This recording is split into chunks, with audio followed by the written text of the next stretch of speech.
Joe, Alabama versus South Carolina this weekend, the first in a month that Alabama doesn't face a ranked opponent.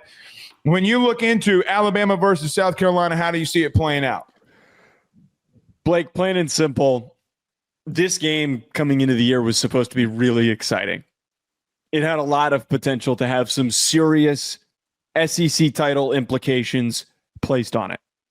But this South Carolina team's collapsed. This South Carolina team has not been good, and it all comes down to their offensive line has been abysmal. Their defensive line has not played anywhere near up to expectation. They have allowed 26 sacks on the season. They're only averaging 3 yards per carry, 120th in EPA per rush. They can't move the ball on the ground. Like, I think that there is some sneaky opportunities this week for some upsets. But to start this conversation for this game, as Alabama is an 11.5-point favorite on FanDuel, I don't see a world that Alabama is really going to be very challenged. All right. Sorry, we're prepping for a 3-year-old birthday party.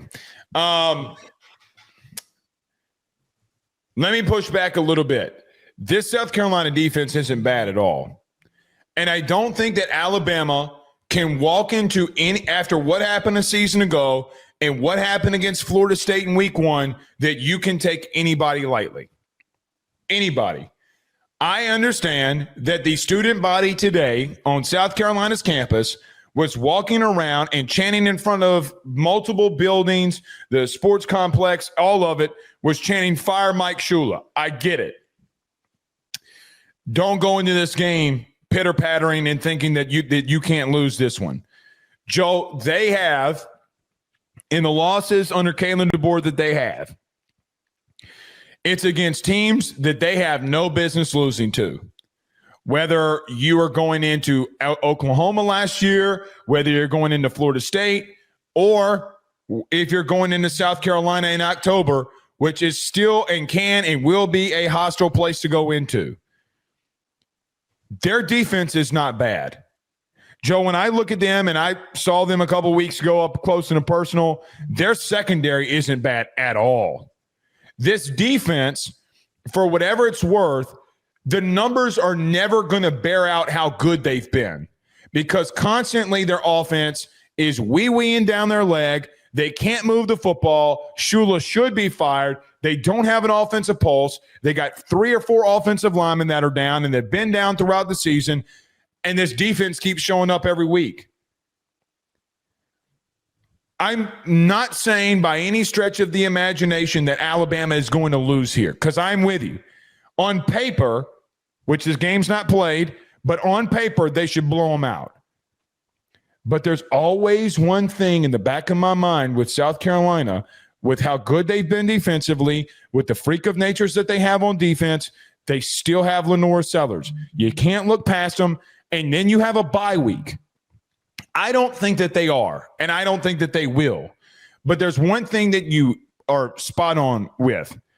Offensively, they don't have the offensive lineman to protect LaNorris Sellers. They don't have a good wide receiver core. Your pass defense has been very good if you're Alabama.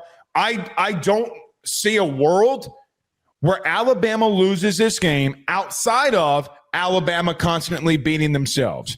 The only other way that I see it is that you can't bring down LaNorris Sellers. You constantly break contain. You can't get him on the ground, and he goes cuckoo for Cocoa Puffs. You're going to have to beat yourself to lose this one.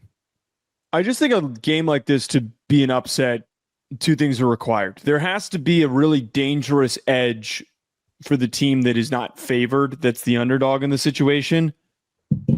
And you also have to be a team that's caught off guard. I think that Alabama, I was reading an article this week about how Kalen DeBoer's intensity at practice has been really noticeable, and it's been different. And a lot of the leaders in the team were talking about how they've just been a lot more locked in and focused. And DeBoer has been a pulse of energy and just getting everybody to follow in line since that first bad game when we criticized him for not doing an effective job of getting everybody to buy in. Mm-hmm. So they're not going to – I just would be so shocked if they came out flat with the way that they've played recently. They've been so relentless. They've been so aggressive. that with the bye week coming up that they would coast into the bye week. I'd be really shocked if that happened. Yeah. Second of all, sorry. I was going to say, second of all, what's like the real true edge that South Carolina has on Alabama? What they do have is a player that I think is tremendously talented in LaNorris Sellers, and we know that Dylan Stewart is great, but he has underperformed a little bit this year and hasn't been as productive as we have hoped. And as you said, they got some really good players in their secondary. They've got some really solid guys that are going to get opportunities to play in the NFL and get drafted in the top 200 picks in this upcoming draft. Mm-hmm. But so do a lot of teams in the SEC. And right now, they have the most glaring issue out of any team in the SEC, which is having an abysmally bad offensive line. It is the root cause of all of their problems.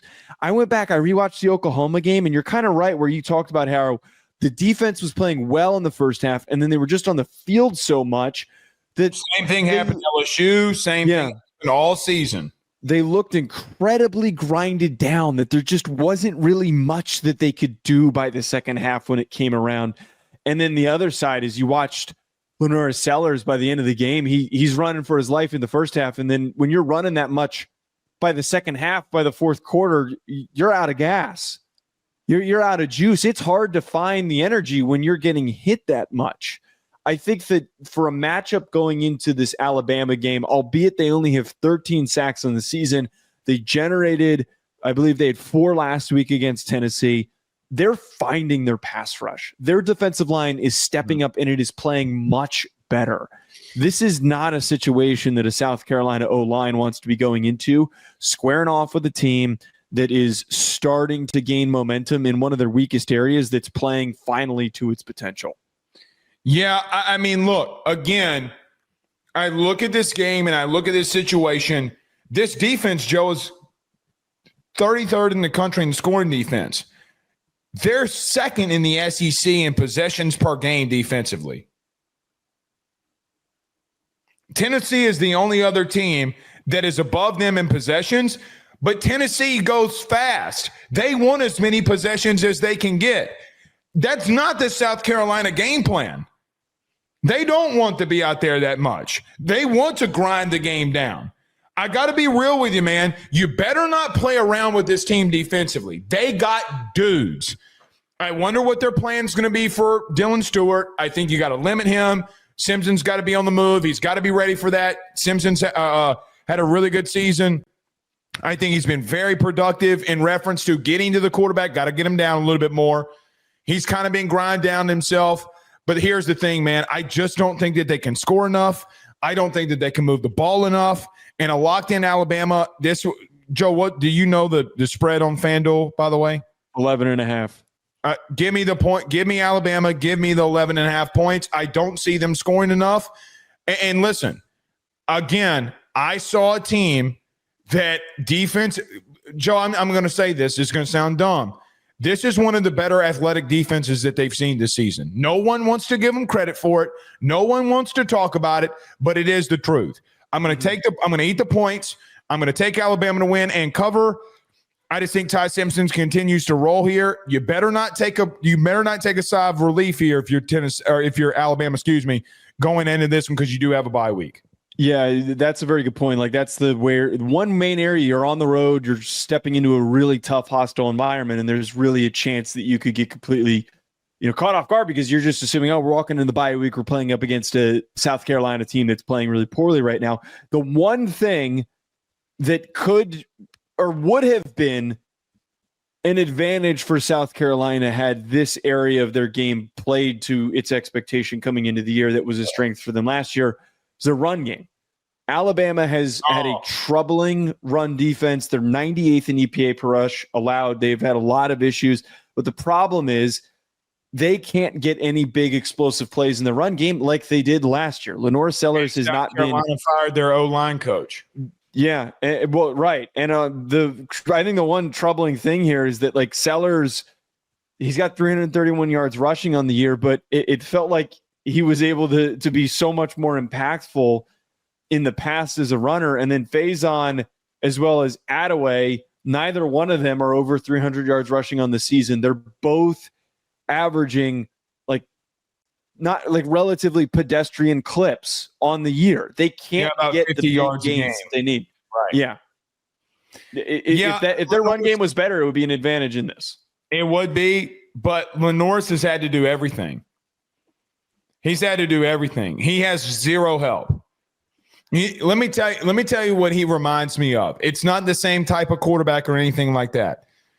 In 2002 or 2004, maybe, I forget the year, LSU hosted a quarterback from Miami of Ohio. You want to know the quarterback's name? Who?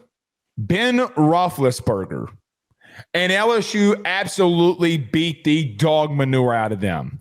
However, you knew that on that field, that dude, even when they were playing LSU, was different than everybody else that was on that field. And I feel the same way about when I watched Lenor Sellers up close and personal 3 weeks ago. And I'm saying to myself, all right, like, Joe, hold on. So tough, dude, watching him because you know that he's so more talented than he's getting chances to. Without a doubt. Dude, we talked about this in our post game just for South Carolina ref.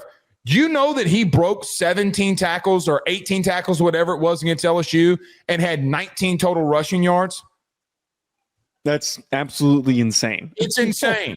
He has no help around him. They're trying to use a track star that's 6'6" and can't run routes. I hate to say that about Nick Harbor, but his route running is the worst that I've seen in the SEC this year. It just, I don't know, man. Give me Bama, give me the points. I think they're going to continue to be locked in. Don't beat yourself, though. And they're going to get after you, so you better be ready. All right. Let's move on here.